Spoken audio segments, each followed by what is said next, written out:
Le royaume d'Emmanuel Carrère est-il vraiment le chef-d'œuvre de la rentrée ? C'est la question dont débattent Jean-Christophe Buisson du Figaro Magazine et Grégoire Leménager du Nouvel Observateur. Eh bien, c'est fort possible.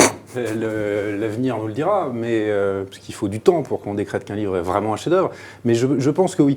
C'est pas parce que les jurés Goncourt l'ont écarté de leur sélection que ça vaut pas le coup d'être lu. En tout cas, d'ailleurs, il est en tête de toutes les ventes. C'est quelque chose de plutôt réjouissant devant Amélie Nothomb, Bec BD, tous les bleus. Trier-Valeur, je sais pas parce qu'elle est souvent pas classée de la même manière. Mais ça serait bien qu'il soit plus lu que le livre de Trier-Valeur quand même. Ça, je crois qu'on va pouvoir en convenir. On est d'accord, là-dessus on est d'accord. Bon, très bien, sur ce point d'accord, on continue. Non, pourquoi ? Non, c'est vraiment un livre d'abord très intéressant, parce que ce que nous raconte Carrère là est quand même quelque chose de très intéressant, puisqu'il nous raconte... Sinon original. Alors, c'est pas forcément original, la manière dont il le raconte est extrêmement originale en revanche. Oui. Et néanmoins très fluide, très lisible, souvent très drôle, et toujours très intelligente. Enfin, ce qu'il nous raconte, c'est quoi ? C'est les débuts du christianisme, de manière assez factuelle, dans les 3 derniers quarts du livre, disons. Les débuts du christianisme, c'est-à-dire le rôle qu'a joué saint Paul là-dedans, et la manière dont Luc a écrit l'un des évangiles, qui se trouve être un des évangiles les plus écrit de la manière la plus moderne en quelque sorte, puisque Luc était relativement extérieur à la secte, avait un point de vue de chroniqueur plus que de prosélyte sur de romancier, prétend-il. Voire de romancier, enfin bon, après, romancier ça ne veut plus dire grand-chose aujourd'hui, puisque ce livre est considéré partout comme un roman et qu'il n'y a rien de fictionnel là-dedans.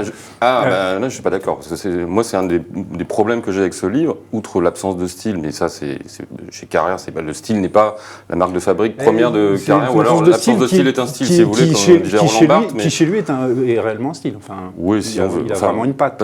Moi, ce qui m'a gêné, c'est justement ça. Il prétend, à un moment donné, il y a quand même une exégèse des textes de Saint-Luc est assez prodigieuse d'ailleurs, et un travail d'historien réel. On voit qu'il a vraiment travaillé le sujet de manière presque historique, comme un petit-fils quand il fait la bio de Jésus. Ça, c'est tout à fait remarquable. Et en même temps, donc il y a cet aspect scientifique assumé, revendiqué, et puis en même temps il y a du jeu partout, donc il dit que c'est un roman, d'ailleurs il dit quand je ne sais pas, j'invente, et le problème c'est qu'il ne croit pas à ses personnages, et pour cause, puisque l'objet du livre c'est de dire, pendant 3 ans j'ai eu une crise de foi, j'ai lu les évangiles tous les jours, je me suis impliqué là-dedans, j'ai failli pas sombrer justement, mais j'ai failli vraiment adhérer à la foi, puis je l'ai perdu. Et je ne sais pas très bien où j'en suis par rapport à ça. Et le problème, c'est que le lecteur, à la fin du livre, il est exactement dans la situation de Carrère par rapport à sa foi. On ne sait pas très bien si finalement tout ça est bien ou tout ça n'est pas bien, parce qu'il y a ce mélange des genres, d'une prétendue science de sociologie, histoire, philosophie, métaphysique, théologie, et d'un autre côté, du moi-je, et le moi-je consistant, on va peut-être en parler, à faire des parallèles complètement extravagants qui parfois marchent, qui ne marchent pas avec le monde contemporain, parce que quand il compare Saint-Jean à Ben Laden ou Néron à Poutine, ça marche pas, enfin, c'est absurde, c'est grotesque, vous trouvez ça drôle, moi je trouve ça grotesque. Non, je trouve pas ça seulement drôle, je trouve ça assez intéressant et je trouve la manière dont il le fait extrêmement subtile, c'est-à-dire qu'il le fait d'abord par toutes petites touches, par-ci par-là, sans jamais insister, sans jamais développer, sans nous faire une tartine dissertative de 3 pages sur le sujet, et qu'au bout d'un moment, ça finit par avoir du sens, c'est-à-dire que le côté Astérix du livre a ce qu'il appelle lui-même le côté Astérix du livre, finit par créer un phénomène de parallèle, oui, réellement, entre le monde dans lequel... Ça s'appelle du relativisme, et c'est quand même un comble de faire un livre sur la naissance du christianisme pour faire un livre purement relativiste. Le comparatisme n'a jamais été un péché capital, surtout si ça finit par dire des choses intéressantes. Quand il explique que l'Empire romain était attaché à la laïcité, que les gens... Non, mais ça, c'est l'anachronisme, il plaque des choses contemporaines sur une histoire, et oui, en plus... mais c'est ça qui l'actualise, c'est ça qui fait que cette histoire, elle a encore des choses à nous dire. Bien sûr je crois pas, parce que c'est une sorte de profanation au sens premier du terme, c'est-à-dire une vulgarisation du message chrétien, en essayant de le rendre laïque, justement, en essayant de comprendre pourquoi nous, au XXe siècle, on continue à croire à tout ça. Et moi, c'est ce qui me gêne, c'est parce que le message chrétien, c'est un message d'amour. Point. Et l'amour, ça ne s'explique pas. c'est irrationnel. Donc faut pas tenter écrire de livre d'expliquer. dessus, faut Mais pas en non, parler. mais il ne faut pas l'écrire en prétendant à la fois faire de la science et du roman. C'est soit l'un, soit l'autre. On écrit des très beaux romans d'amour, puis après on fait des tests sociologiques, si on veut, sur l'amour. Mais c'est un sentiment, et la foi en Dieu, c'est un mystère. Donc il essaye d'expliquer ce mystère, c'est ce que dit et le il n'y livre. arrive pas, forcément. Évidemment, Donc, mais c'est là on est bien avancé. qu'il est très respectueux du grand mystère de la foi. Mais évidemment, bien sûr que si. Alors, il mêle le roman et le scientifique, c'est pas vrai. D'abord, il fait pas du roman.